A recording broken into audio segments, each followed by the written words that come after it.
कांग्रेस नेता धीरज साहू की काली कमाई की गिनती लगातार जारी है। अब तक 300 करोड़ के कैश की गिनती हो चुकी है। ओडिशा के बालांगीर में नोटों की काउंटिंग लगातार जारी है। बिल्कुल, आईटी अधिकारियों की निगरानी में बैंक में गिने जा रहे हैं ये नोट और बैंक में नोटों के बंडल की तस्वीरें भी सामने आई हैं। ये बड़ी खबर हम आपको इस वक्त बता रहे हैं, तस्वीरें भी आपको दिखा रहे हैं और लगातार इसको लेकर कांग्रेस जो है वो वहां पर पूरी तरीके से अब कटघरे में खड़ी होती हुई नजर आ रही है और भारतीय जनता पार्टी पूरी तरीके से हमलावर इस पूरे मामले में कांग्रेस पर।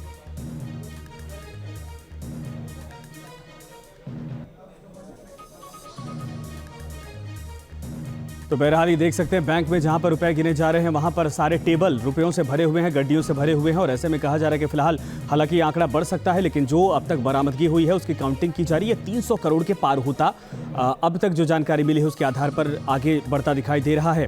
हालांकि कई ठिकानों पर अभी लगातार रेड जारी है और कई लॉकर्स हैं जिनको फिलहाल अभी खंगाला जाना बाकी है। लेकिन इसके अलावा ये 4 तस्वीरें आपके सामने, ये तस्वीरें हम आपको दिखा रहे हैं जहां पर धीरज साहू पर देखिए किस तरीके से शिकंजा कसता जा रहा है और जो गिनती है वो लगातार बढ़ती चली जा रही है। तो आईटी रेड पर सियासी बार पलटवार भी हो रहा है। सुनिए बीजेपी और कांग्रेस के नेता एक दूसरे पर क्या कुछ आरोप लगा रहे हैं।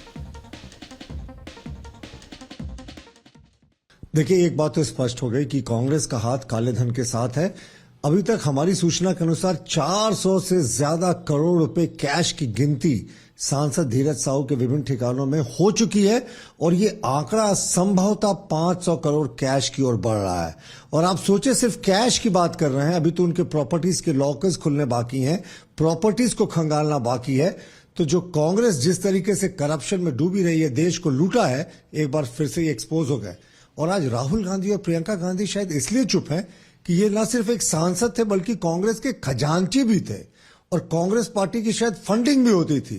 तो ये तो पैसा मुझे लगता है कांग्रेस के शीर्ष नेतृत्व तक पहुंचता था, तभी अभी तक राहुल गांधी और प्रियंका गांधी ने अपनी जुबान नहीं खोली। अकेला किसी ने नहीं छोड़ा है, लेकिन रहा सवाल कि धीरज साहू को उनके घर में इस तरह की चीजें, अगर इतना पैसा निकलता है, हम जानते हैं कि बचपन से सुनते थे कि बोड़ा में दारू वालों के यहां से पैसा आता है उनके यहाँ, लेकिन घर में इतना पैसा निकला है तो धीरज साहू को उसका और पूरे साहू परिवार को उसको जस्टिफाई करना पड़ेगा।